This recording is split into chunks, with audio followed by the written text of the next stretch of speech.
So if you believe that Democrats are soft on immigration and they don't control the border, then you're absolutely wrong about that, and you're just repeating right-wing propaganda. The problem is that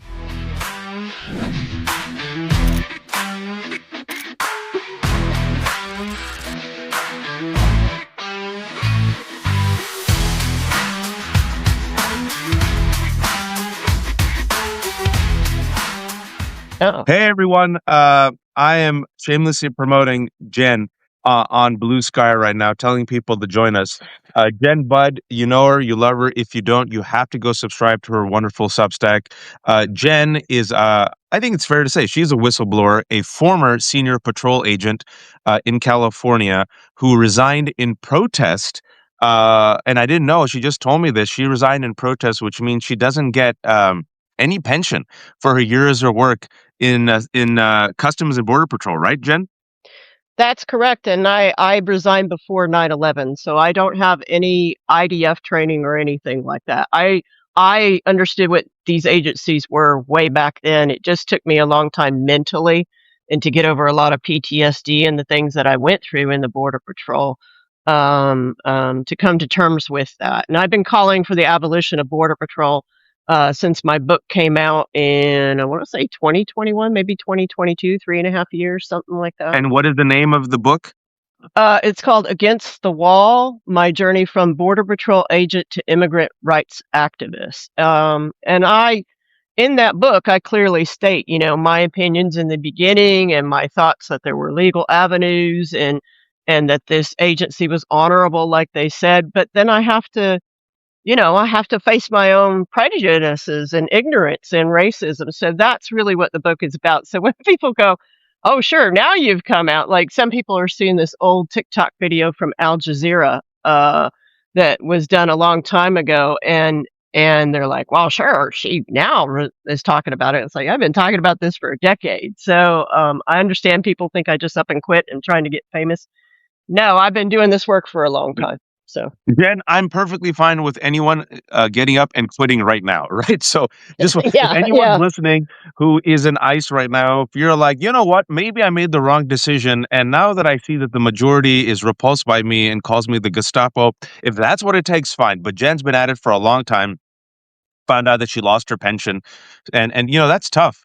To withgo the pension for your lifetime's worth of work because of a moral righteous rage against an agency that my words these are now where I come from, Jenn. I was telling you right before we press record or play. I think they're terrorizing America. I use that word very deliberately. I call them the modern Gestapo. We've been saying that for over a year here on the Left Hook. I knew they would be used as the shock troops of Stephen Miller and the Trump administration. I have been saying that we have to abolish ICE. You've said it before when you came on the show. And I also said, just to, set the table, I was like, Jenn, this is where I'm at right now. I've been saying, I think maybe once a day, that any Democrat who says that they support ICE, that's a litmus test for me. If a Democrat right now says, I still support ICE, well, there's some good ICE. ICE isn't that bad. And they're willing to fund ICE, I'm done with you. And I believe we have to use all of our powers to primary that individual. Yeah, I agree. And it's sad because right now there's a representative out of New Mexico. New Mexico has a very small piece of the southern border. It kind of dips down and they call it the boot heel that kind of touches the border.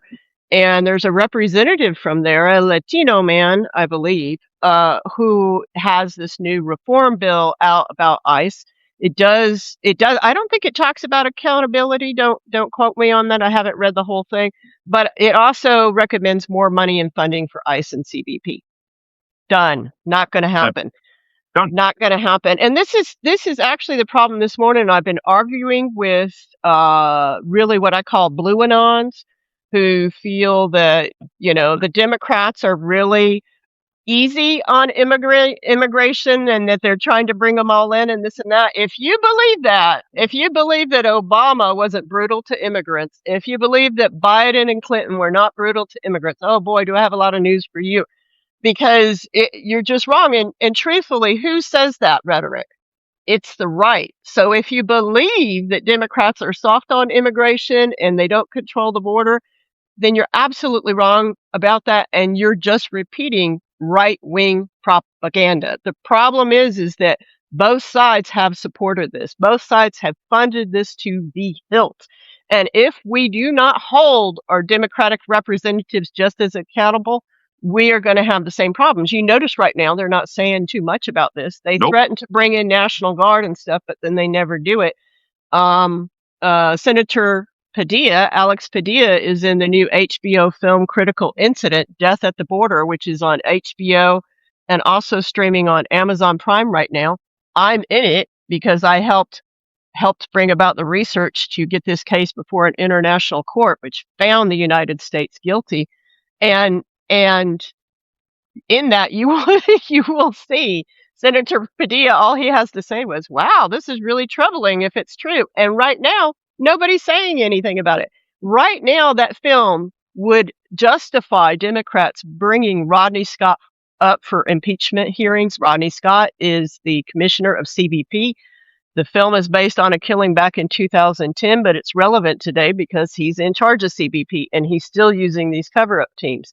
So they could impeach him right now if they would. Yeah, I boycott Amazon too, but I need this film to get out. I hear you, Nancy. But the thing is the Democrats aren't even talking about this.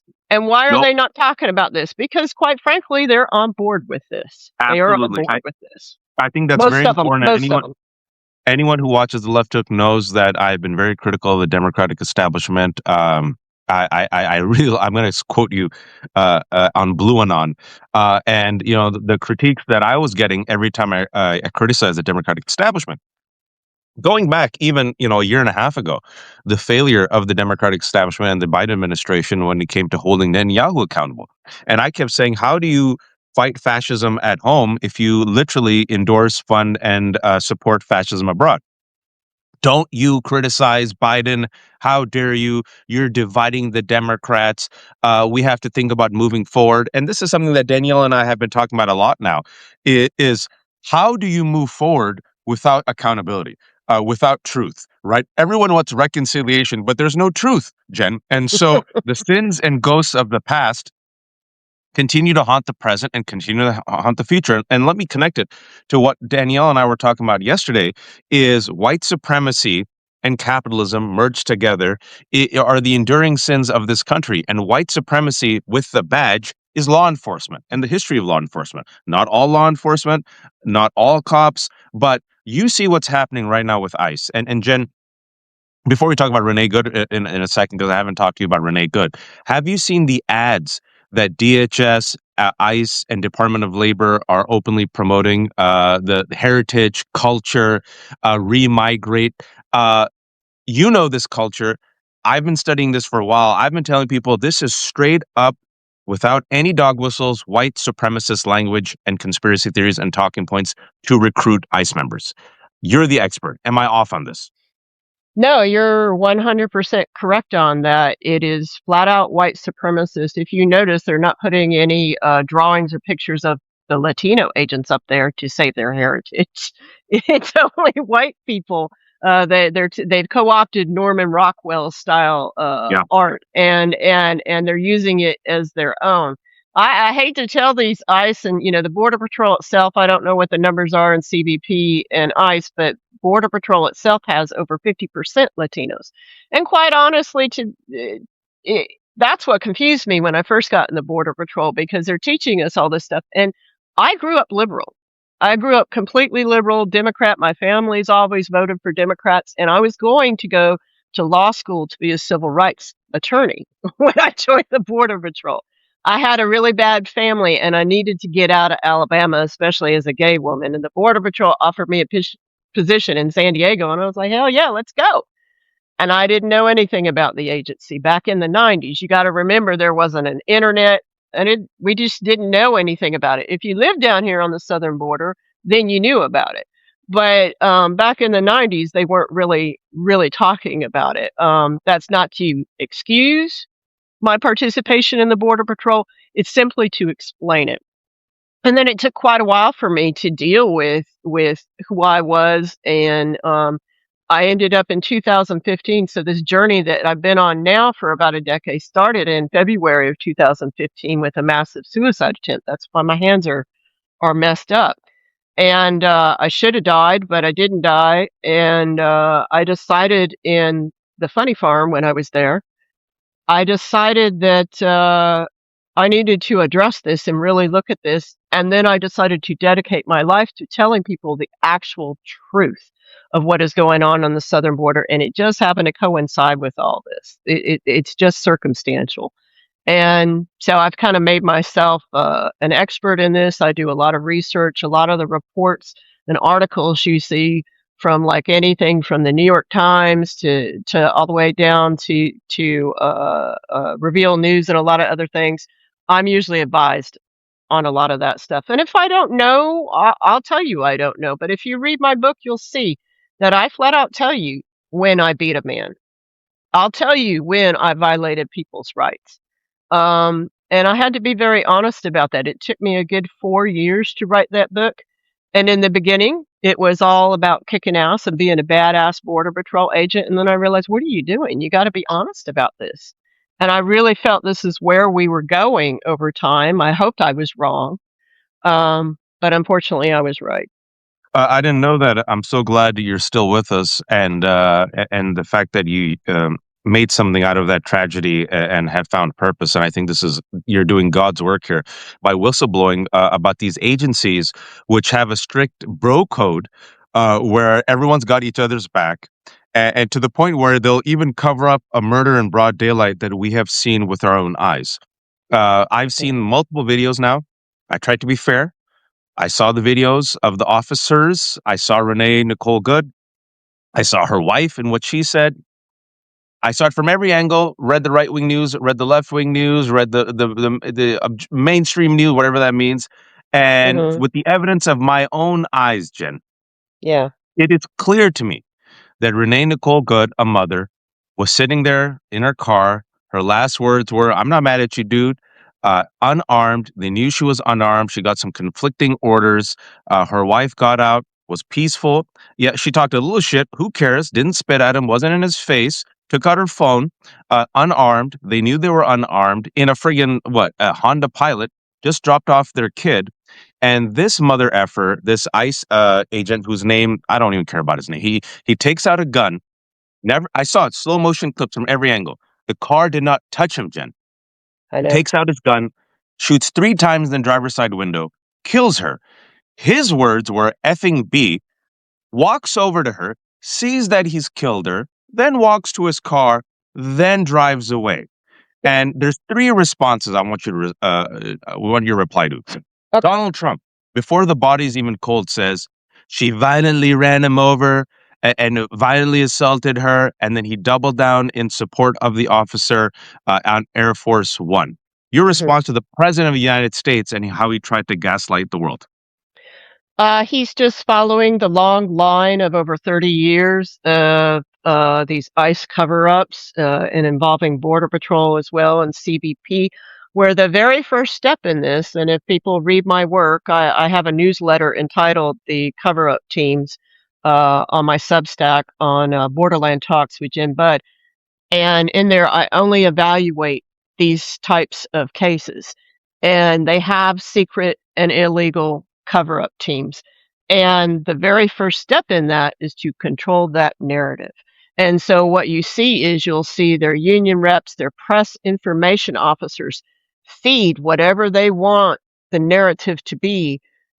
Usually down here, it's to the media and to the press. And this time it's to the president, vice president, and Secretary Noem. And so they picked up that banner and they're the ones that ran with it. So that's all that is controlling the narrative. And you should question it when anybody in law enforcement or any leader or the press comes out immediately with statements on something like a murder or a shooting like this because it takes evaluation. It takes time. And if it's coming from the people who did the shooting, hello, wake up. There might be influence there. And in this case, obviously there is. And then speaking about a press conference and controlling the narrative and coming from the agency itself, the head of Department of Homeland Security, which is the, if you will, the big umbrella that has ICE created after the war on terror. Kristi Noem comes out and says the following: Renee Nicole Good was a, quote, domestic terrorist who, quote, weaponized her car, and this is how she is, quote unquote, trained. If you will, hearkening back to National Security Presidential Memo 7, that we have talked about on the show that was released in September, which unleashes the entirety of the Trump administration against uh, left-wing radicals and radical left terrorists, and uses as indicators of radical left-wing terrorism anti-American and anti-Christian sentiment. Around the same time, they declared Antifa to be a terrorist organization, even though they can't explain who organizes it, who funds it, who leads it. And then I thought it was very interesting that Kristi Noem, while the body was still warm, called this unarmed mother, Renee Nicole Good, a domestic terrorist who was trained on how to weaponize her car against poor ICE agents who took out their gun and shot her. Your response to Kristi Noem? So the second step in these cover-ups is the agent is always the victim and the dead person is always the aggressor. It never changes. It doesn't matter what happens. That is the narrative that they are going to go with. And so you're right. I did an article the other day because I started putting it together that memo came out on September 25th, 2025, just last year. And then within weeks, I shot Mary Mar Martinez in Chicago 5 times. And the agent, after he shot her, texted other agents and said, five, 5 bullets, 7 holes, put that in your book, boys. Wow. You know, and he also walked up to her and said, before he shot her, and said, do something, B word. And so this idea, this attitude that these agents have towards women, that's also, it signifies the white supremacy, it signifies the fascism, so that goes along with it. It just it doesn't surprise me at all, and they're just following the exact steps that I've laid out in all my writing of how this is done. It shows its pattern and practice, its policy, even though it's not written down so that we can see it because it's all secret.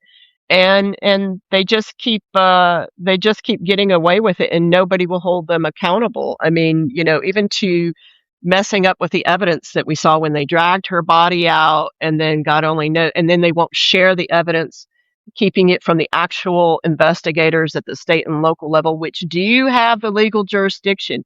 According to law, Border Patrol does not have the ability, and ICE and CBP, they are required. They are required, even if they have CBP OPR does have the jurisdiction, but they're still required to notify all agencies with jurisdiction. And so that means your state and local. And so what we see here is this is a problematic shooting. And so they are going to take all of the evidence for themselves and keep it out of the hands of the actual investigators. Um, the third, and speaking about it, it's all lining up. Then we had 2 days later, excuse me, the next day, the vice president, J.D. Vance, does a press conference. And in that press conference, an unhinged press conference, he refers to Renee Nicole Good as a deranged leftist. And furthermore, he made this really remarkable claim that, polishing off my old law degree, I'm a recovering attorney, Jen, haven't practiced in about 15 years. He said these ICE agents have, quote, absolute immunity. I'm like, interesting. I think you have to return your diploma to Yale because last time I checked, they don't have absolute immunity, Jen. Well, essentially, at the federal level, they kind of do, because they have qualified immunity, and unfortunately, the Supreme Court has made it so that for any agent to be held accountable, they basically have to have had a prior case that was exactly the same before they can bring it to trial. At the same time, the DOJ refuses to prosecute the majority of these cases. And certainly, and since 2010, when Anastasia was killed, I'm referring back to the HBO movie, Border Patrol itself has killed over 360 people. That's not including everybody that dies on the border because their policies push them out to the worst places in the world, you know. That's just their immediate hands on, how many people they have killed, and not a single agent has ever been held accountable. Um, and, you know, I think when JD Vance starts saying that they have absolute immunity, I honestly think what he's saying is that even if you convict him in, you know, in federal court, Trump is going to pardon them, right? That's Um, yeah, and then they obviously they could be convicted in state and local courts and superior courts. But what I'm seeing and what I think is happening, and this is an assumption of mine, this is just an evaluation based on my experience and my knowledge, is that we see Democratic leaders, mayors, and governors threatening these things, but they never follow through. And the reason never. why they're not following through, I think, is because they recognize that a huge amount of our police in this country are receiving funds from DHS. Now, whether that is to hold people in facilities, whether that is to work on what they call 287G contracts, where they act as ICE agents. Um, and a lot of times those mayors and governors will say, well, we're not doing any of those contracts with ICE. But have those officers at state and local levels received grants from DHS? Have they had training from DHS? Because we notice that a lot of the cops look like the Border Patrol and ICE agents with their little Fallujah outfits on and stuff. The problem is that these immigration agents through DHS have been funding and secretly training and getting them, and so they've taught a lot of these cops what they want them to know and how they want them to talk.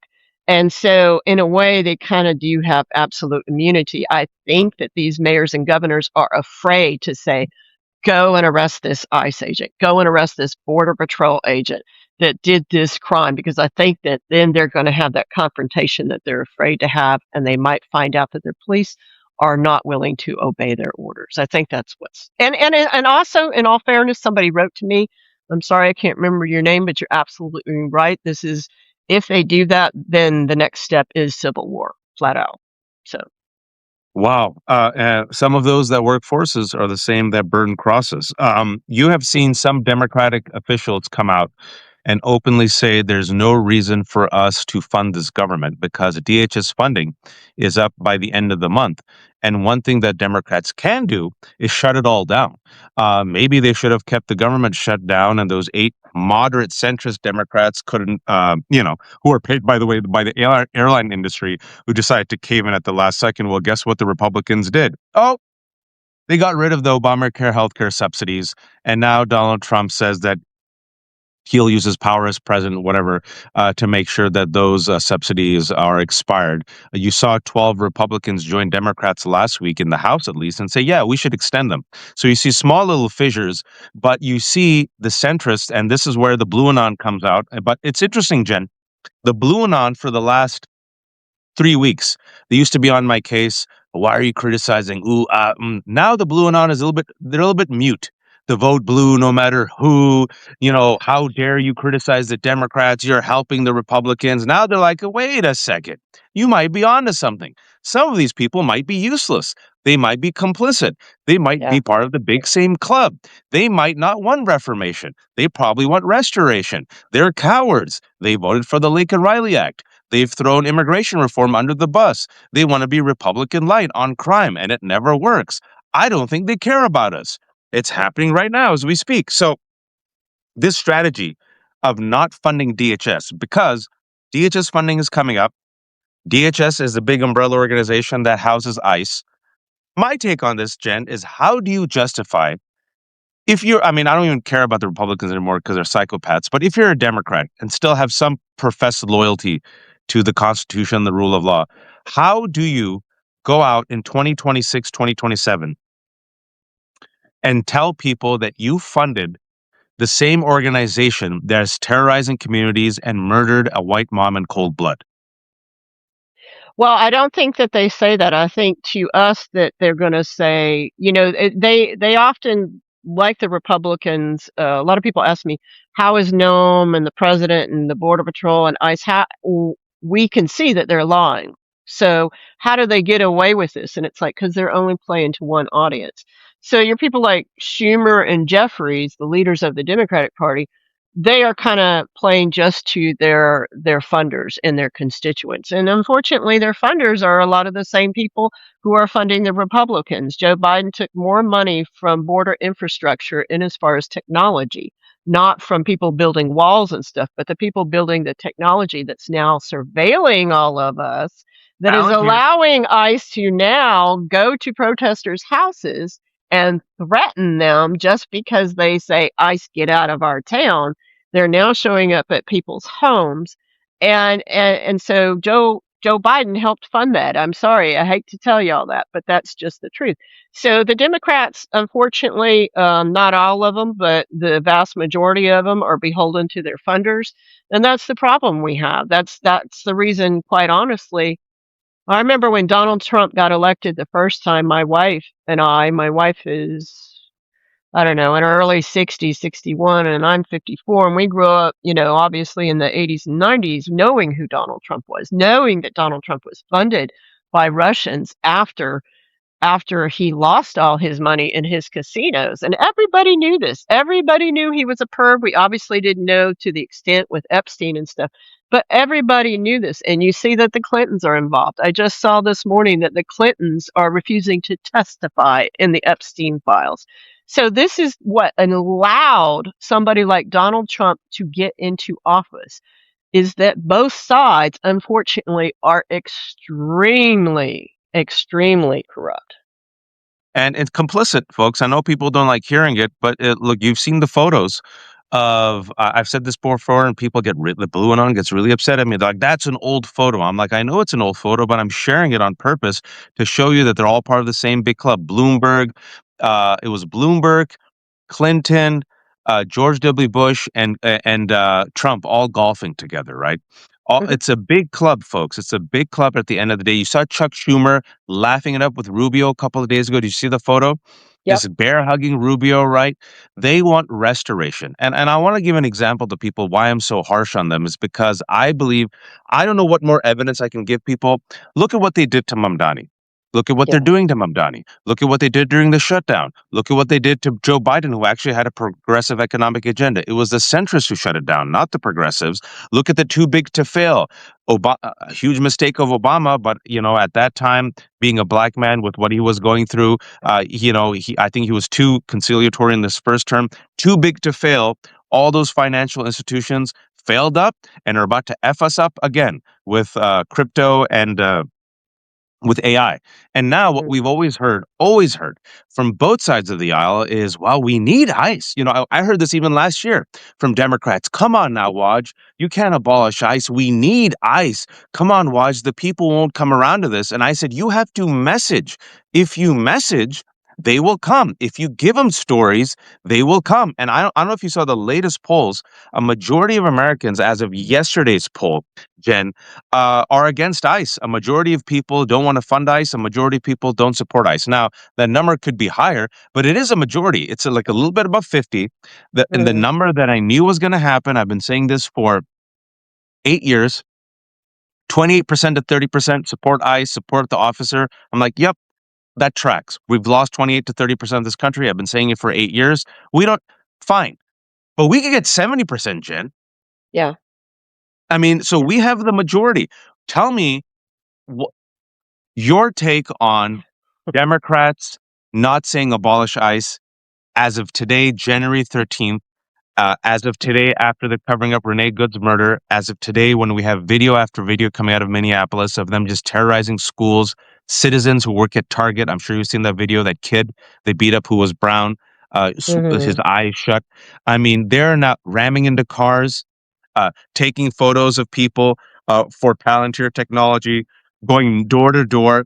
You tell me, Jen, make the case for me why someone will say, well, no, you can't abolish ICE. We still need it.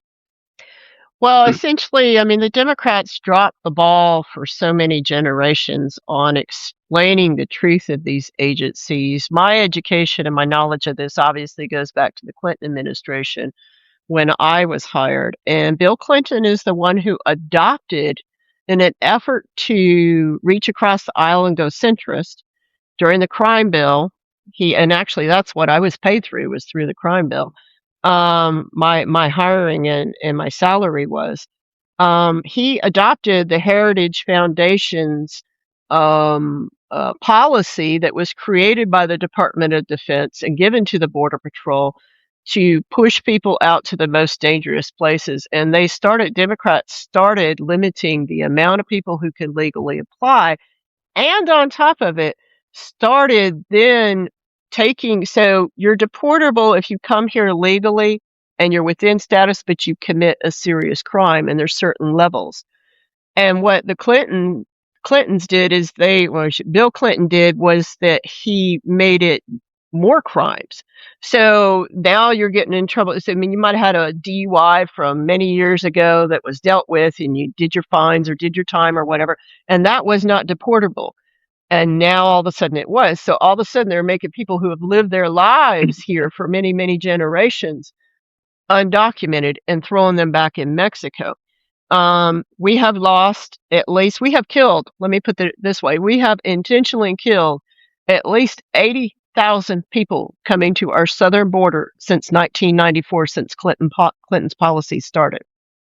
And my job a lot of times was to pick those bodies up.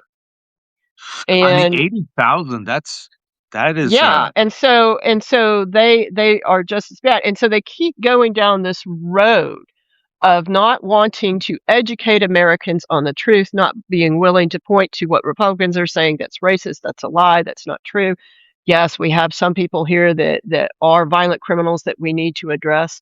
And they just will not invest. The Quite honestly, a lot of the Democratic leaders that I've met, our representatives, at least federally, and our senators, do not know shit about what's going on down here. The Republicans do, and that's how they manipulate it, and that's how they learn to manipulate it, because they work hand in hand with Border Patrol.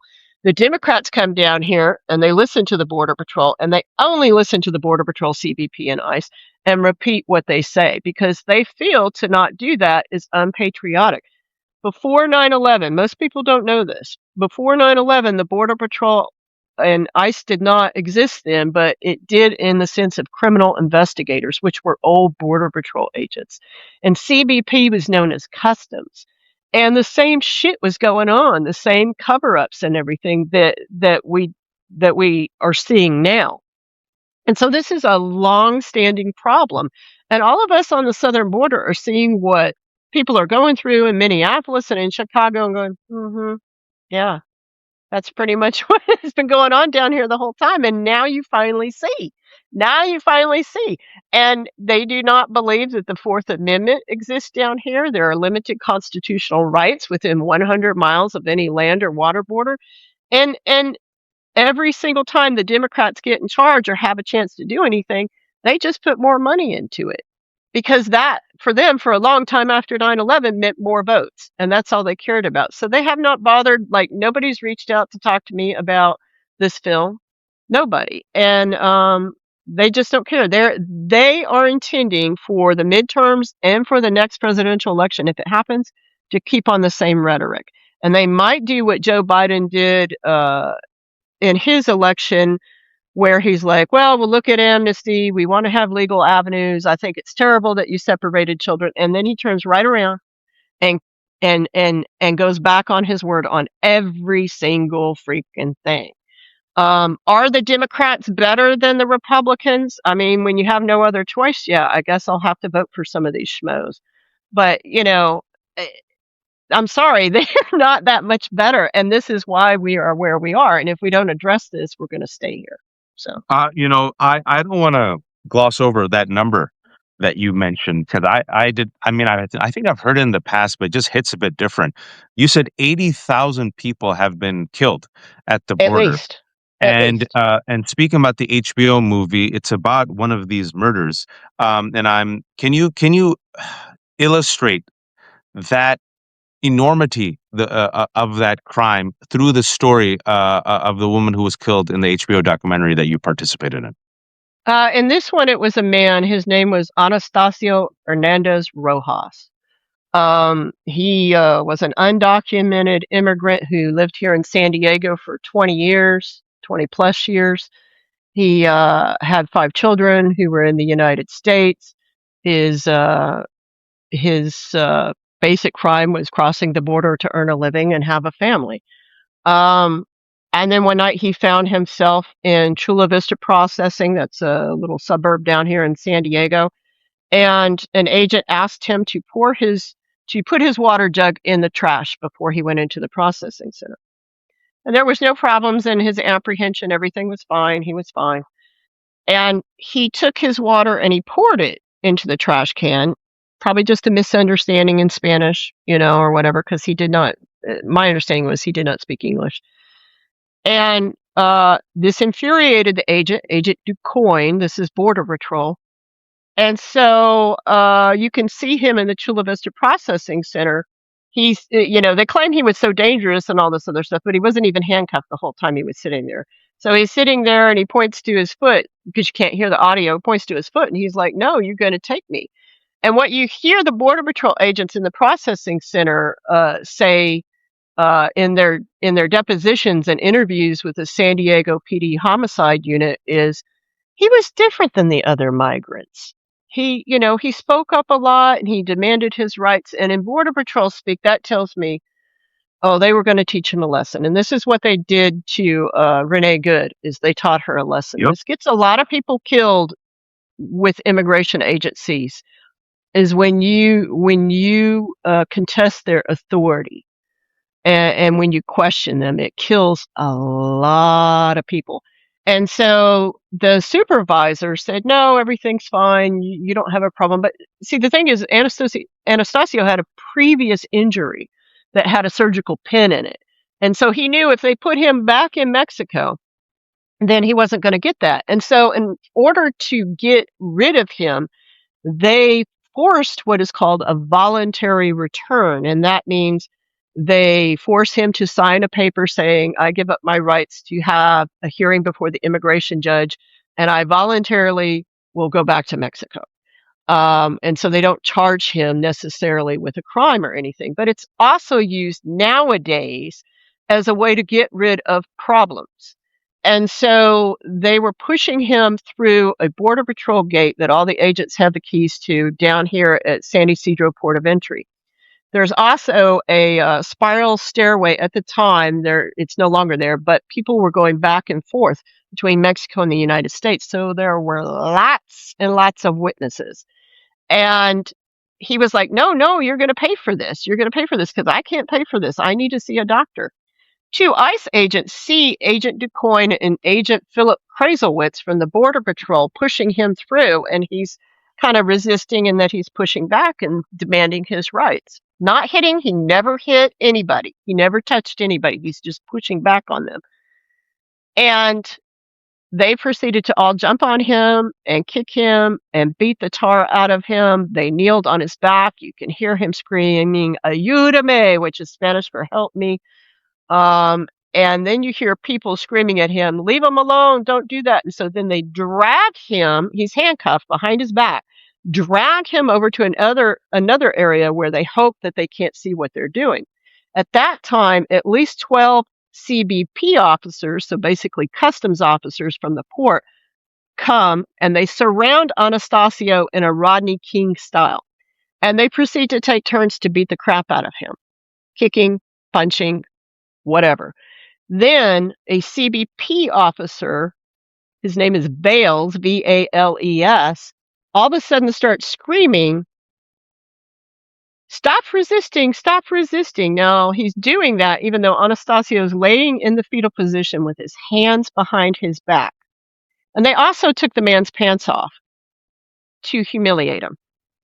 And then I don't mean to laugh. It's just so ridiculous. I'm not laughing. I'm laughing out of horror. But then they tase him 4 times.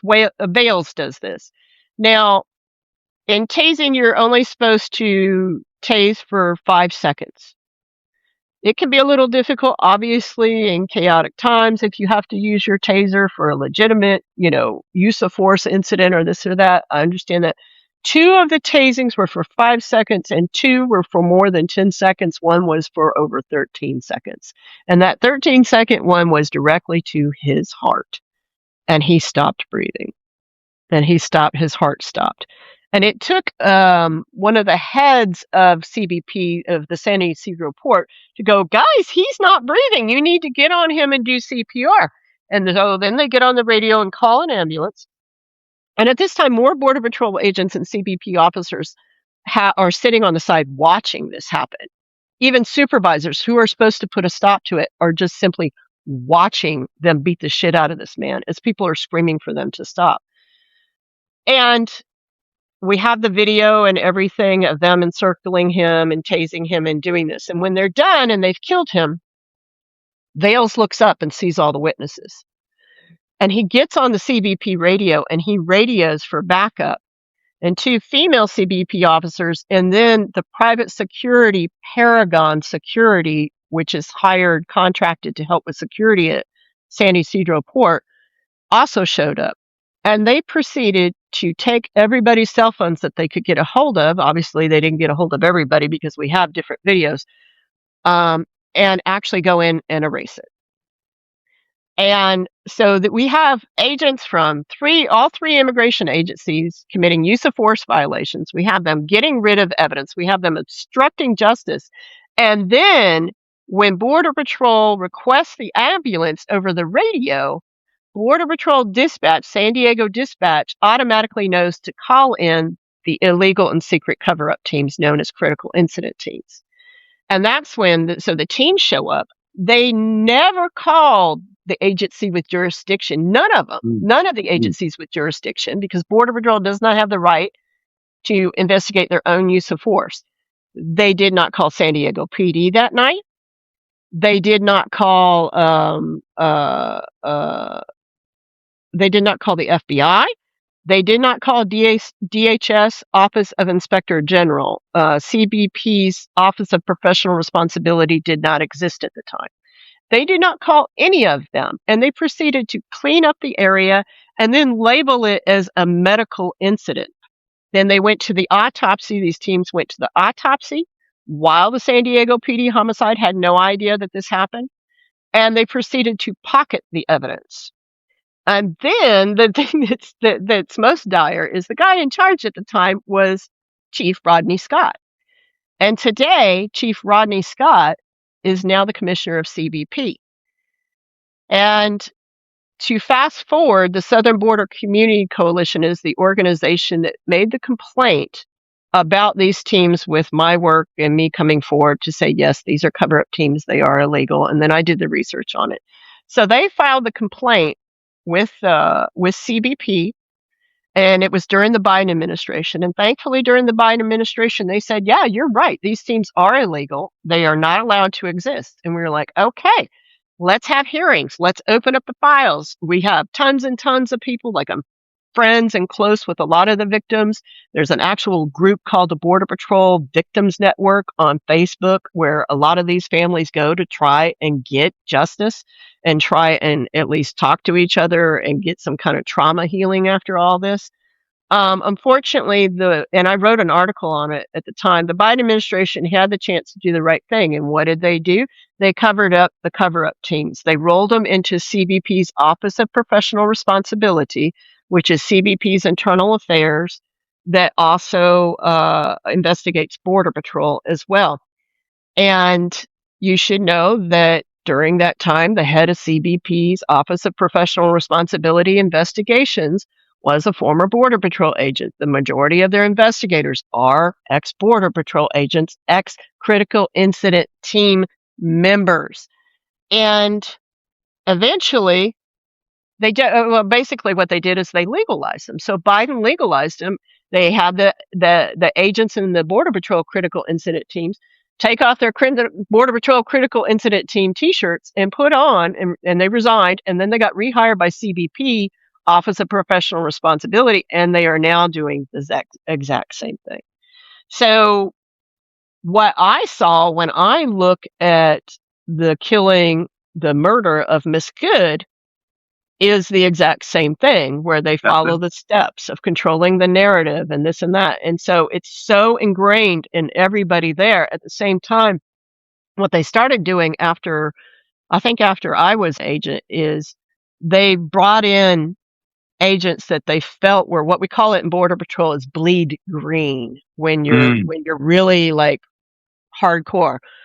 And they bring those agents in and they train them in the critical incident team cover ups, and then they send them back out to the field. So there's agents all in the field that maybe aren't part technically of the critical incident teams, and certainly because they technically don't exist anymore, but they're still out there. They've been trained by it, and they're still. And so what you saw with even these ICE agents, they do the same thing. Each agency has its own system of cover ups.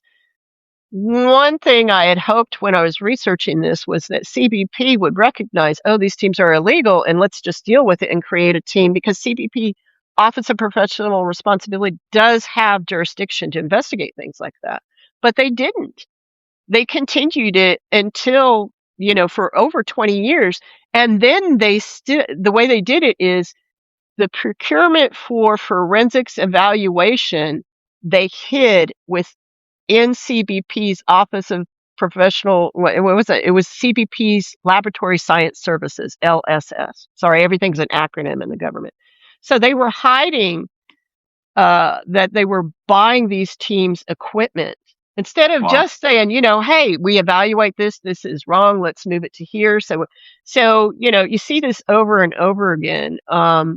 In 2009 or 2010, when this happened, at the same time at DHS's Office of Inspector General down here in San Diego, um, it was led by another one of my classmates, or not led, but one of the investigators that handled a lot of the cases was one of my classmates. So we put our agents everywhere, and as you see with this agent that murdered Renee Good, Jonathan Ross, one of the things I said, but I didn't want to put it out there because I didn't know. I told my wife, I said, I bet he's a Border Patrol agent. And because what happens is Border Patrol agents get tired of being stuck down on here on the southern border, and their families want to move to calmer, less militarized places like Ohio or wherever. And so they join ICE to be able to do that. And so it's very common for ICE to actually be ex-Border Patrol agents. And that's where they learned all this stuff. I mean, I thank you so much for that. While you were speaking, you mentioned this. It's a rinse and repeat with Renee Nicole Good. Yeah. They demonized her. They spun the narrative. They lied to our faces. They're engaging in a cover up, folks. For those who don't know, as she was dying, or probably already died, there was a physician in the audience. There's a video. He said, "I'm a physician. Can I go check up on her?" They said, "Shut up." And then it took about 45 minutes for the medical team to come. She was, of course, already dead. As Jen has already mentioned, the FBI is not sharing evidence with the Minnesota local police. They've completely locked them out. And furthermore, if there was no cover up, why wouldn't they just be transparent? You have nothing to hide. You have nothing to lose. Why the lies? Why the spin? Now they're calling her a domestic terrorist. Furthermore, they're attaching her to their bullshit Antifa, saying that she was trained by them. And now there's an excuse for them to crack skulls. As Lev Parnas, who's a former Trump fixer, comes on the show a lot, says that they are itching, Jen. They are hoping. He said they're chomping at the bits for more protests because they want a protest and even a riot or something. Yep. Yep. Because to justify the Insurrection Act and to unleash the Gestapo to crack skulls. So they are now, if you will, deliberately inciting crises. So you saw now Bovino and others at Targets. You saw them drag out that teenager who's a citizen, yelling and saying, "I'm a citizen." They beat him. His eyes is completely shut. They're people are just sitting there recording them. They get really angry and pissed off because they have small peepees, Jen, and then Yeah. they're tackling these people, right? "Stop following me."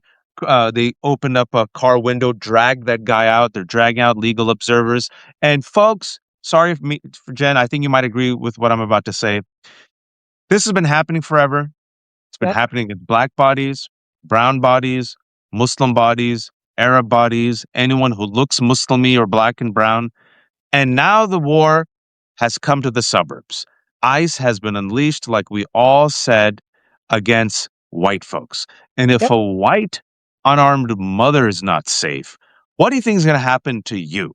And speaking about women in particular, the culture of misogyny, because all these videos and what you've said, what I've seen is these videos that are now posted, and that's one of the major ways of accountability is witness folks. Because as they're gaslighting us, you have to share this and we have to spread the truth and we have to message accordingly. So as far as accountability goes, spread the truth. It's important. And the eyewitness testimony. But I've noticed, Jen, and I want to ask you about this.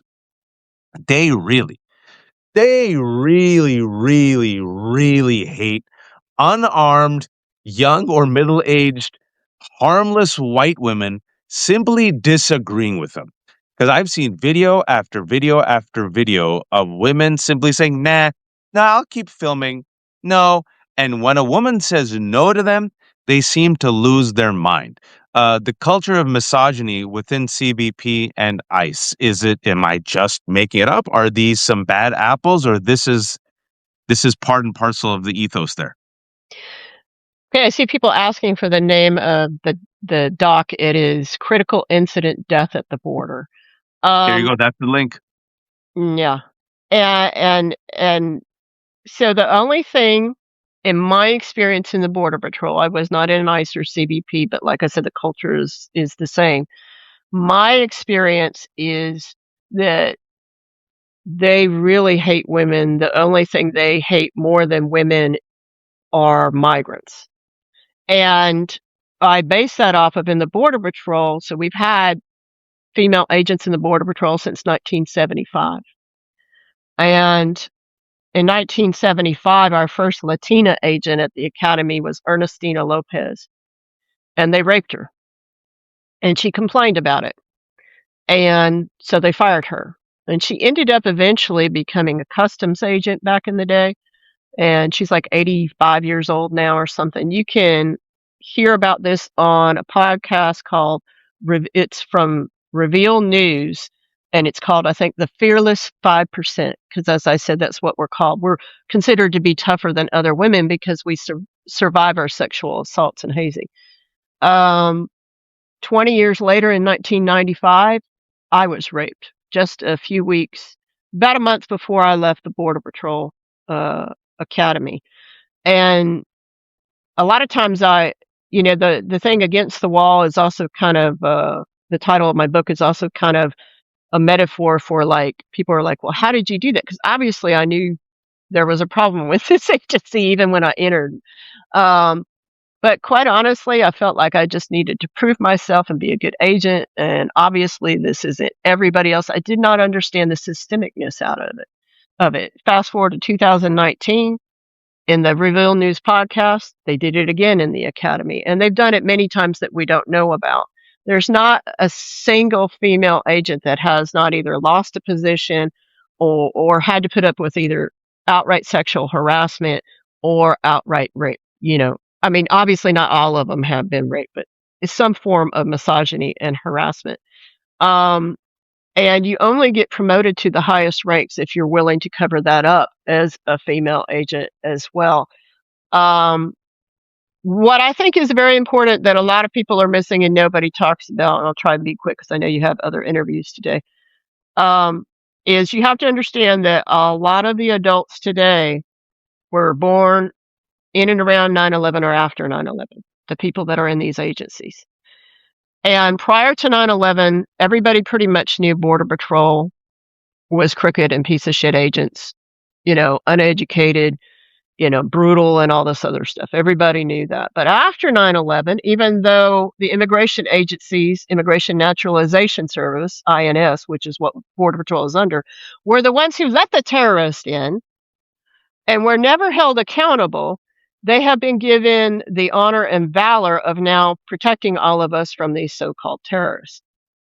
And so a lot of these people grew up with the idea that all they've seen is the propaganda. They believe that these agents are honorable and all this other stuff.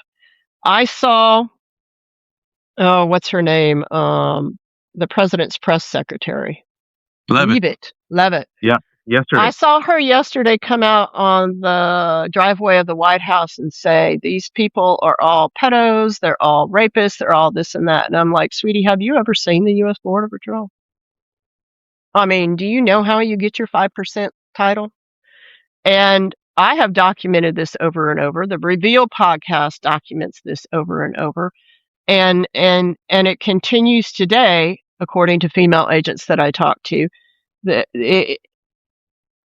Since 2018, at least in the Border Patrol alone, I've tracked that they have committed more violent crimes as a population, Border Patrol agents have, than the migrants they arrest every year. And that explains what you're seeing today. These agencies are filled with people who could not get jobs as regular cops. Not everybody, obviously. I had a college degree in law. I had an honors degree in law and was going to go to law school. There are some people in there. There are still some good people in there, but the system and the management of these agencies are corrupt. They are brutal. They did this for power. They do this for money. After they get out of the Border Patrol, they go and work with the companies that they help get contracts into the government for all this border militarization and stuff. This is incredibly corrupt. And as far as I'm concerned, all three agencies and anybody else, FBI and anybody else who's been doing these raids, they have violated their oaths to the Constitution. That's it. You don't get another chance. You don't get, I'm sorry, I understand you didn't know what you're doing. They literally know what they're doing. They are literally selling t-shirts in these agencies right now with the oath that I will promise to defend the United States against enemies, foreign and domestic. And then in parentheses, they put, well, mostly domestic. And you have to understand that as these current agents were going through high school, a lot of them belong to Turning Point USA. Yep. And Turning Point USA says Charlie Kirk himself, before he passed, obviously said, we have to stomach what we need to do to quote unquote these illegal immigrants. And then he said after that, we need to go after the others. Well, the others are people like you, who's a Muslim. The others are people like me, who's a lesbian. That is what is happening. It is not a mistake that they killed a white woman, a lesbian white woman who was trying to defend migrants. They consider anybody who is not a sycophant, anybody who does not let them get away with their crimes, they are now calling a domestic terrorist. And I'm just not going to stand for it. And I do think there is something to be said about the fact that her wife, right, who physically is a little bit more, like I think you could say less feminine, a little bit more butch, but like, they were together. So I'm sure the ICE officer, I mean, she didn't say, hi guys, we're a lesbian couple, but I'm sure the ICE officer saw these two women, saw There's a him, rainbow sticker on the back of their car. yeah, there you go. Rainbow sticker back in the car, and her wife was not in their face, but wife was being like probably how I would have been, like a little bit snarky, but still respectful. Meanwhile, Renee Nicole Good was super respectful. He goes, "I'm not mad at you, dude." They were, being First Amendment rights. She took out her phone, got back in the car. She didn't throw anything. She didn't swear. She didn't yell. But her being mouthy and there being two women, and then he, like you said, he probably saw the rainbow sticker and he's like, these lesbians, and he probably used another word in his mind, and he said, let me show them. And then she reverses and then she moves over. He goes, how dare you? Bang. And then you've seen this, folks, video after video after video. Women just saying no. Women being calm like I am right now. Women being slightly flippant. Women not being intimidated. Women laughing in their face. Oh, that pisses them off. Black people, brown people being, wait for it, uppity. That's the word that was used in the 19th and 20th century. So if they can do this to the rest of us, what will they do to you? And speaking about the culture that Jen is talking about that they're attracting, in the last week and a half, reports have come out that ICE has spent millions of dollars openly, folks. They're not hiding it, recruiting and hiring at least 12,000 agents, offering them money, and saying it's wartime recruitment to protect the homeland and heritage. And furthermore, they're going specifically to these right wing internet circles that Jen is talking about, right wing groups, TP USA. Notice, where are the Proud Boys? Where are the Oath Keepers? Where are a lot of the neo Nazis? Recruited by ICE, where the bar is now low, just like for the FBI. You had to be actually somewhat smart to join the FBI, not anymore. Now you just have to be willing to crack skulls, follow the code, repeat the same talking points. You've been given a gun, essentially absolute immunity, according to JD Vance, a mask, and you too can get revenge against that girl who rejected you in high school. You too can go crack a black skull or a brown skull. And oh, how they really want to crack a black skull. And Lev was saying that his sources inside the administration are saying, shit, it's a white woman. Why couldn't it have been a black man? Because they realized if it was a black man or a black boy, it wouldn't have mattered. And Jules, I was going to get there.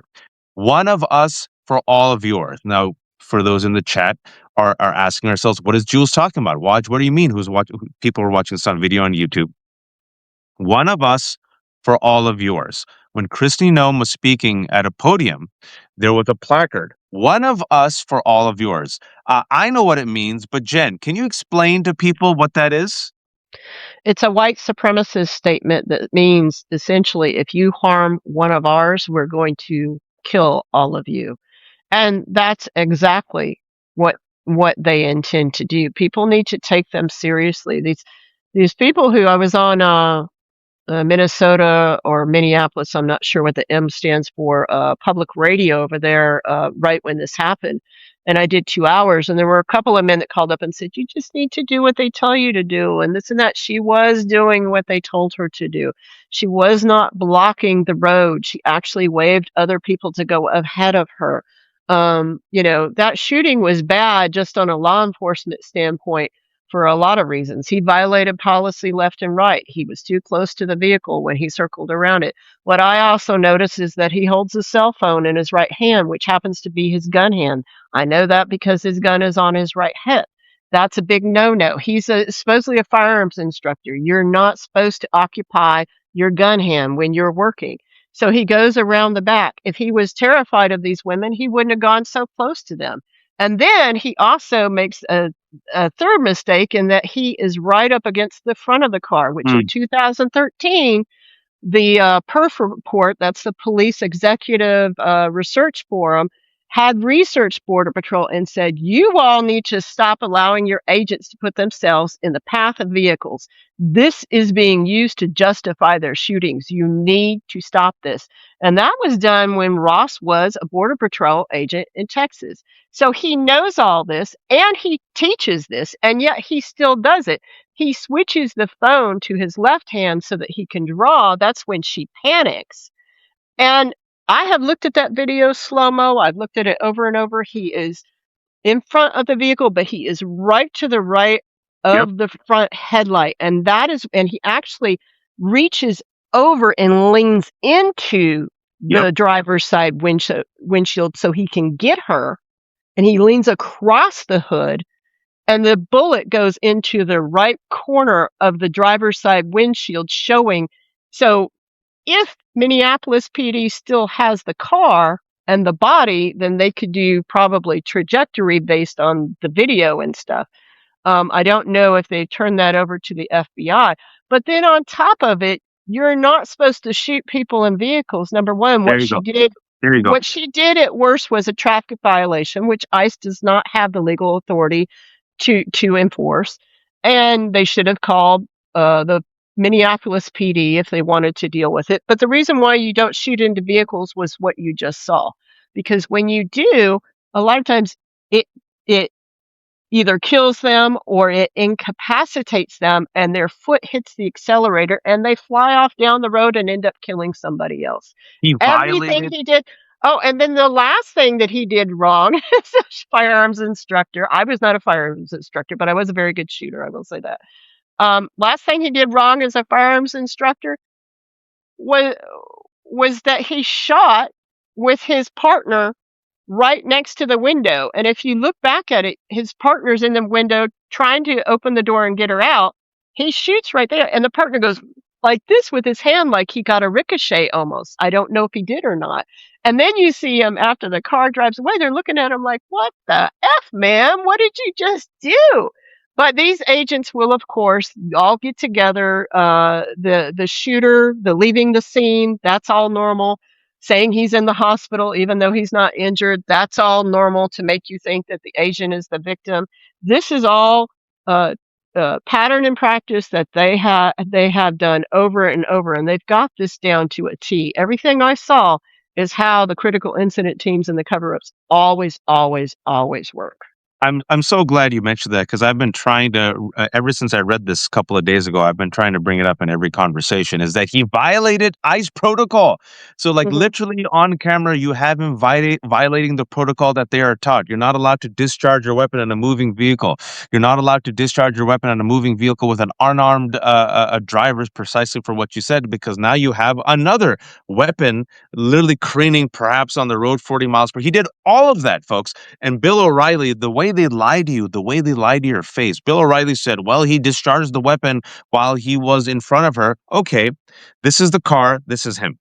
Uh, Please explain to me, Jen, how he was able to shoot through the driver's side window if he is allegedly here and this is the car.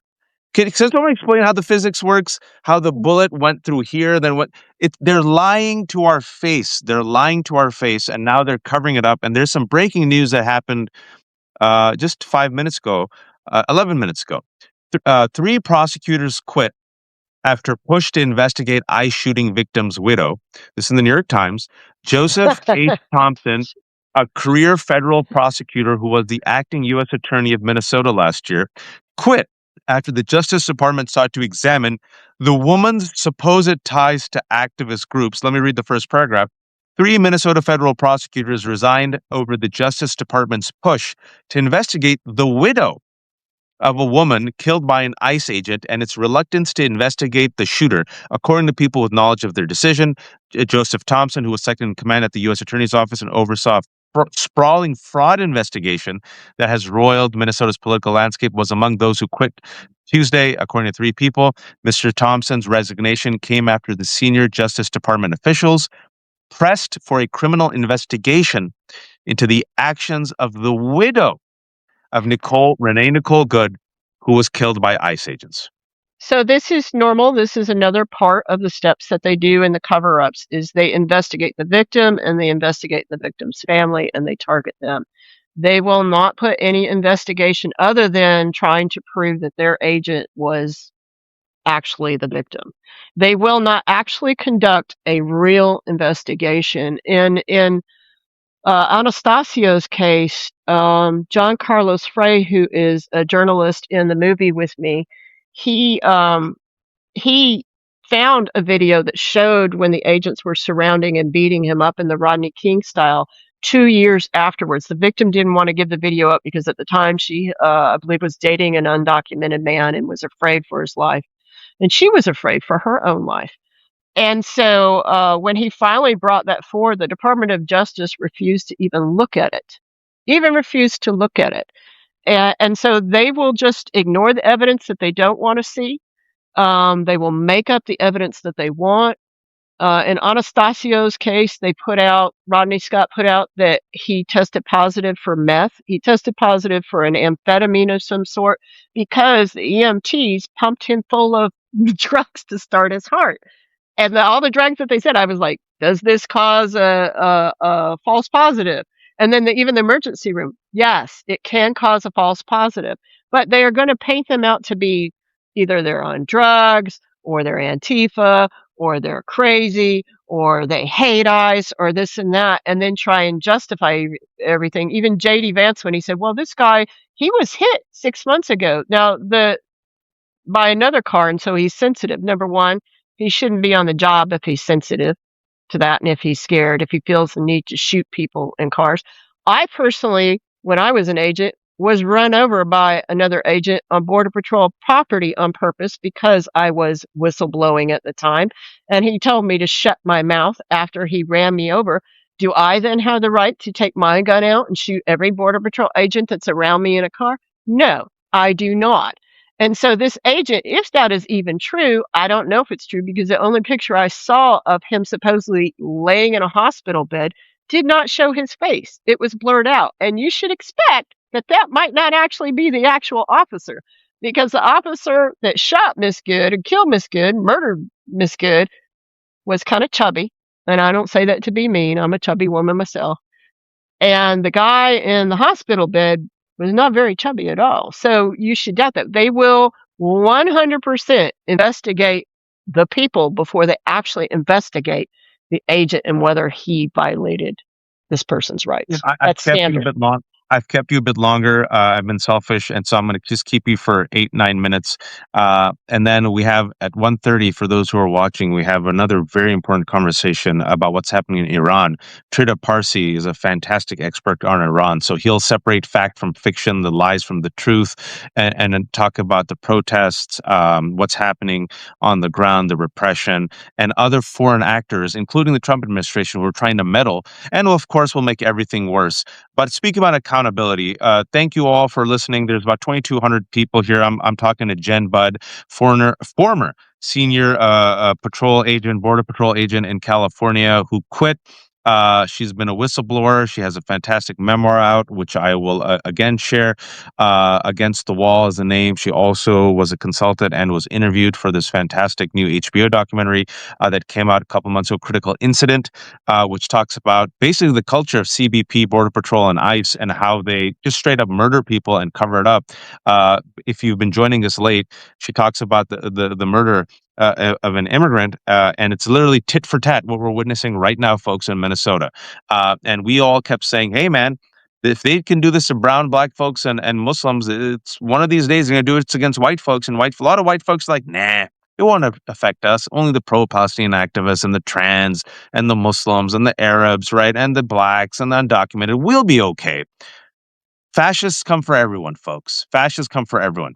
So, speaking about accountability, the latest poll shows that Donald Trump and MAGA are not winning the hearts and minds of people. He's negative double digits on immigration, that used to be his strongest issue. He's negative double digits on the economy, Jen, negative double digits on healthcare, negative 30 on the Trump Epstein files, right? According to the latest polls, I think the number is going to go up, up, up. Most people are horrified by what they saw. They do not support ICE and the murder of Renee Nicole Good. The number that you'll keep seeing, 28 to 30%, folks, that number ain't going to change who support MAGA and Trump and whatever they do. But he's lost the majority. Before we talk about the Democrats, let's talk about the people. How can the people, the majority that is horrified by this, hold ICE and all of our elected officials accountable before we get to local, Democratic leaders and national leaders? Demand that your local, state, and federal leaders stop contracting with ICE. Demand that there be accountability, and anybody who puts forward any bills that add more money to these agencies and refuse to hold them accountable. Anybody, quite frankly, who can't say abolish ICE, because ICE was established in 2003, I believe, right after Yep. 9/11. We didn't have it before. You don't need it now. So these agencies and their leaders are violating the Constitution. Bovino is encouraging all this violence. Every time Bovino goes to a site, his agents get more riled up and beat the shit out of. I watched them beat the shit out of a man at a gas station, a young man at a gas station, a Latino, to the point they handcuffed him and then they had to pick him up, and he was like this. He's either dead or he's unconscious, and nobody's saying a word about it. ICE isn't even talking about it. So you have to start telling your politicians and your leaders, this is what we want, this is what we demand. At the same time, you need to be in the streets. If you hear about an action going on around your house, if you can, you need to get out there. They are going to hit you with pepper spray. They are going to do all sorts of things. And quite honestly, you might end up dying just like Renee Good, but we're all going to end up dying if we don't do something about this, quite honestly. Yeah, I appreciate you saying that because I was gonna say as you were saying that everyone be safe. They want to crack skulls. They Yeah, they're looking want for excuses. they want to kill you. And you might say, "Watch, that's very. How can you say that?" They believe they're in war. Stephen Miller has done wartime recruitment and has recruited these folks from the fringe of the right wing, who's probably now the mainstream right wing. And they've been taught and indoctrinated for the past 10 years to see us as pedophiles, rapists, Yep, criminals, evil, devil worshippers, yep. child traffickers, and now Antifa. So literally, they have been programmed to look at anybody who opposes them as the enemy, and as such, they are saving their heritage, their homeland, and their culture by killing us. These are the words that they use. And again, I want to remind you, for those who are watching us, that the Department of Homeland Security, no one asks them this because our corporate media is broken and they don't understand white nationalism or white supremacy. I just wish they had an expert in every single, department, excuse me, every single news station. Your DHS secretary openly is standing behind a podium in which they said, "One of ours, all of yours." That was literally used as a slogan and justification by the Nazis to go and massacre people. One Nazi was killed, and then the Nazis during Hitler's time used that to just massacre a town. And they said, "One of ours, all of yours." Yep. Literally, folks, I said this without exaggeration. That is what they're saying now. And remigrate, which the Department of Homeland Security has now tweeted 3 times, is a white supremacist term for ethnic cleansing. And for those Yes. who don't know it, I talk about it often on the Left Hook, just so you all know what we're dealing with, is because corporate media is not going to talk about it, and we're going to have these euphemisms. Oh, there's a racial trip up and a racial flare up, and I just use the words, Jen: fascist regime, Gestapo, white supremacists. Remigrate means ethnic cleansing. They want to get rid of all brown and black and Asian people and biracial people in Europe and America and reclaim the homeland for the whites. So these are the people they are recruiting. So I want you all to be safe. But we have to put our bodies out there. We have to be eyewitnesses.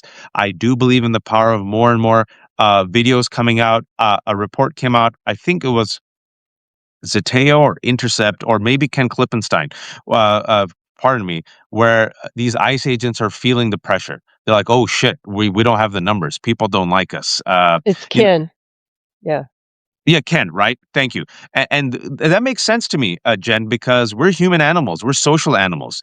If you know you're part and parcel of a group that is loathed by the world, that fractures. These are the fractures that we're looking at, small little fractures. So we got people, they don't have the numbers. We have to speak the truth. We have the messages. I agree with Jen. Abolish ICE. Jen, I've said this before. I'll say it again. These are my litmus tests for Democrats moving forward. Do you still suck at the teat of the corporate oligarchy? If you do, get the F out. If you're not willing to tax the rich, I'm done with you, Gavin Newsom. They're not part of my tent. His words, they're part of the big tent. Get the F out. I'm from the Bay Area, folks. You can't sell me on Gavin Newsom. Number 2, do you still support Netanyahu and the genocide? You can't fight fascists at home if you support fascism abroad. Number 3, are you willing to throw everyone under the bus to get ahead? That's how we have the Lake and Riley Act. That's how we have ICE. That's how we have the war on terror. Speaking about Gavin Newsom, he threw the trans community under the bus. He remember, Jen, on his Yep. podcast a year ago, he invited Charlie Kirk and Steve Bannon and agreed with them. And then Yep. my 4th litmus test is, if you are not for abolishing ICE, Jen, I can't support you. Yeah. If you are supporting a Gestapo organization that literally has declared war on people that look like you and me and is willing to murder us, I'm done. Uh, what can local, what should Democrats do who actually are in a blue state like Minnesota, who actually have the mayor or the governor or the lieutenant governor in Chicago, in California? What do you want them to do that they haven't done yet? Absolutely everything they can do. Cut their contracts with ICE. People should not allow ICE into their restaurants. Absolutely everything, and just say something. Not like, oh, this horrible thing happened and it shouldn't be happening. No, you need to come out and say that ICE is violating the Constitution, that ICE is killing our citizens, that they are use of force violations, they are murdering our citizens, and they are getting away with it. And they run these cover-up teams. These agencies are corrupt. It never was about criminal immigrants. It never was. The whole point of these agencies, if you haven't noticed, Border Patrol is absolutely in love with Donald Trump, is to overthrow the current government that we had before Donald Trump got in, which I admit wasn't that great in a lot of aspects. We have the opportunity right now for Democrats to make it what we want it to be. But unfortunately, what they're saying they want it to be is to go back. And we don't want to go back. We want to go forward. We want to stop this. And we want to stop it. And I do want to ask you this: can't they? I know they won't, but I mean, can't the local police and the National Guard keep these people in check? Yes, they can, and that's something that I think I haven't said on this. So the reason why I think, and it's just an assumption of mine, but Right, right. I think that our mayors and our governors are afraid to do anything because if they tell their police you need to do this, then I think they're going to find out if their police really agree with them or not. So far, what we've seen is their police somewhat agree with them. They're helping them do perimeters. They're going after citizens, ticketing in. I know in Minneapolis, they're ticketing people who even get near ICE and follow ICE. So they're helping ICE. And they're helping them behind the scenes, even though that they say they aren't. These governors and mayors are afraid to say go and arrest this ICE agent and have their police go, no, I don't think so, man. And the reason why they're going to say that is because a lot of their training and stuff comes from DHS. Ah. Yeah, Folks, we I tried know. our best to warn. We tried our best to warn, but here we are. But you know what I'll say, Jen, we'll end on this, is that there's more of us than there are of them. And what seemed impossible in the past wasn't possible until it became possible. There was a Yeah, Boston massacre, right? British Empire said, look at these colonists. They're weak. They're pathetic. They're Americans. You better kneel. And then they exerted their force. They brought out their shock troops. And then there was a Boston massacre. And little by little, with each indignity, with each violent assault on our civil liberties, with each cover up, the resistance grew. More and more people became radicalized towards justice, and they became less apathetic, right? And so I do think there's something within the American blood, if you will, the American um, DNA, our collective, if you will, consciousness that says, nah. Like after a while, they say, nah. I'm hoping that, enough. I mean, it takes a while. It takes many dead bodies. It takes so much pain and suffering. But I'm hoping, folks, that they've overreached with the murder of Renee Good. They've overreached on the cover up, and they've overreached in their cynical, if you will, lack of faith in their fellow Americans. They thought that fellow Americans, honestly, Renee, I've been seeing them. I go on Twitter and MAGA. They thought fellow Americans are sick and cruel and psychotic as they are. They thought the rest of us would like applaud this. They really did. And they and I did. think that and I think they're realizing, whoa, oh shit. Oh, people are horrified by this. Oh, okay. Um, most people are horrified by this, folks. And so we need all hands on deck. We need, and I've said this before, Jen, I mean, no disrespect to all the good whites and spicy whites who are watching. We need white folks in particular. This country reacts differently when there's white bodies, Jen, when there's white tears, when there's white blood, when there's white rage. I hate saying it, but it does. It's true. Um, and so, don't let Renee Nicole Good be murdered in vain. If this is what wakes you all up, if this is what wakes up your grandma and grandpa, if this is what wakes up a lot of the white folks in your family who are like, this just used to happen against black and brown people, but holy shit, they're doing this against Renee. Use it. Use it to wake up folks. And we need to get all of us out there and have a multicultural coalition because they're coming for all of us. They're coming for all of us. And if you think I was lying this whole time, I give you literally the murder and the cover up of the murder of Renee Nicole Good, a white mom who had dropped off her kid and was driving a Honda Pilot. And her final words were, I'm not angry at you, man. And it still wasn't enough to keep this freak from taking out his gun, killing her, and then calmly walking and driving away. Sorry for my rant, Jen. Jen, how can you shamelessly promote yourself, please?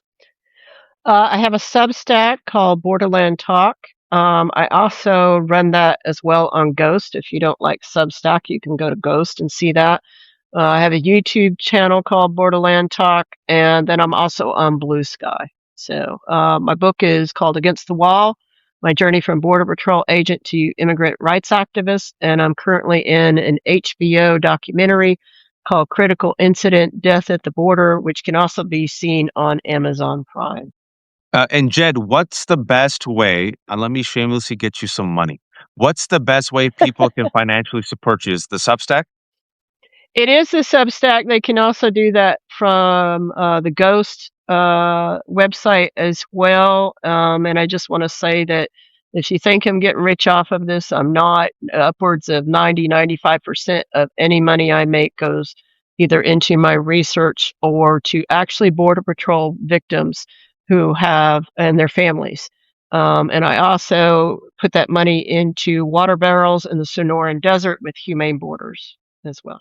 I've posted that her Substack. Go subscribe right now. It's her name at Jenn Budd. And for those who are watching us late and or reading my write up or joined us late, the nearly 2,500 people, this conversation will be up later today on Jenn Budd Substack and the Left Hook, and also on my YouTube channel. Go, if you have some money, give it to Jenn first. Become a paid subscriber. Also, go buy her memoir Against the Wall. I will link to it. If you have a few dollars left over, I have the Terrible Capitalists New Year's special, where I have kept everything for free on the Left Hook. If you have no money, that's fine. Subscribe. If you have a little bit of money, give it to Jenn. And if you have $3.75 left over, I have a Terrible Capitalist New Year's special on right now. I just sent the link. Become a paid subscriber. We're like Blanche Dubois without the melodrama. We depend on the kindness of strangers. But if you don't have the money, at the very least, just subscribe, like it, and share this conversation. And if you have some money, give it to Jenn. Like she said, I'll say she's doing God's work. And when you're doing God's work and good work, shockingly, Jenn, you don't get paid that much. Have you noticed?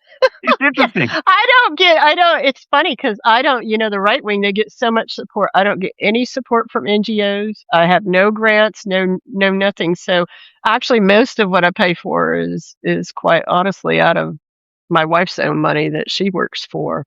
But yeah, it's Uh, and all my work too on those things, you don't have to pay to see it. You could see it for free because I believe it's that important. So if you can't pay, don't worry about it. You can still see all my work. I do want to. I'll end on this real quick, but I see a nice comment from Betty. Betty says, "quote I disagree, Waj. People I know react to assaults and deaths of peoples of all colors. I think you are overly prejudiced against white people. I love you, but dot dot dot." If I may respond, um, throughout American history, the sad fact and reality is that white supremacy, misogyny, and capitalism are enduring sins. And as a result, those people who have the complexion get the protection and fail up. Oftentimes, that is those with white skin. If we see when it comes to sentencing, convictions, jobs, hiring, firing, bank loads, it is those who, with the white skin, sometimes get the leg up. When it comes to slap on the wrist versus gun in the face or bullet in the body, usually, historically in America, the lighter and wealthier skin gets the slap on the wrist. Those who get to fail up, those who don't go through the prison to pipeline system. When it comes to the war on terror, we still have a war on terror against drug criminals and Muslims. The number one domestic terror threat in America is white supremacist terrorism. Not a peep, not a peep by the Trump administration. So when I say this, I'm not talking about all white people, clearly. But what I'm talking about is a system, and I'm talking about a mindset that, I'm sorry, I know people hate hearing this, has benefited the white skin and those who are part of the white tribe more than the rest of us. And I know people don't like hearing this, but I'll say it again. If it is a white person, yes, it motivates and moves people more than it is a black and brown person. Because if you don't believe me, there have been at least 30 Renee Goods in the past year who've been killed by ICE. 30. One of them was found hung. There was literally in Georgia, what was his name? Ahmed Arbery was lynched while walking. Breonna Taylor was shot and killed for sleeping in her car, right? Again and again and again and again, it happens. So if this is what it takes, a white mom to wake up a lot of folks, so be it. That's why I say what I say. I didn't mean to, it was not me calling you out, Betty. It was just me responding because I hear this from a lot of white folks who say Could this I to me say when I one thing, criticize white Wash, supremacy. before we go? Yeah. Do you think I'm going to ask Betty, and I'm not trying to crap on Betty. I'm just trying to educate Betty because I understand where she's at. Let me ask you, Betty, do you think people would react to 80,000 men, women, children since 1994 being knowingly pushed to the deserts and the rivers and the mountains to die? Do you think anybody would talk about that if they were all white? That's what you need to ask yourself. They And would that's go where we are. crazy if it was all white people, but it's not. It's brown people and black people. That's how it is, folks. This is how it is. Open your eyes. Trust the evidence of your eyes and ears. Thank you, Jen, so much. I'm late with Trita, but come back in 30 seconds, folks. We'll have Trita. Everyone else, be kind, be informed. Go subscribe to Jen. Give her some money. Buy her book. And then also, if you can't subscribe to The Left Hook, everyone else, I'll see you in a minute. Thank you, Jen. Come back anytime. Thank you. Thanks, Wash.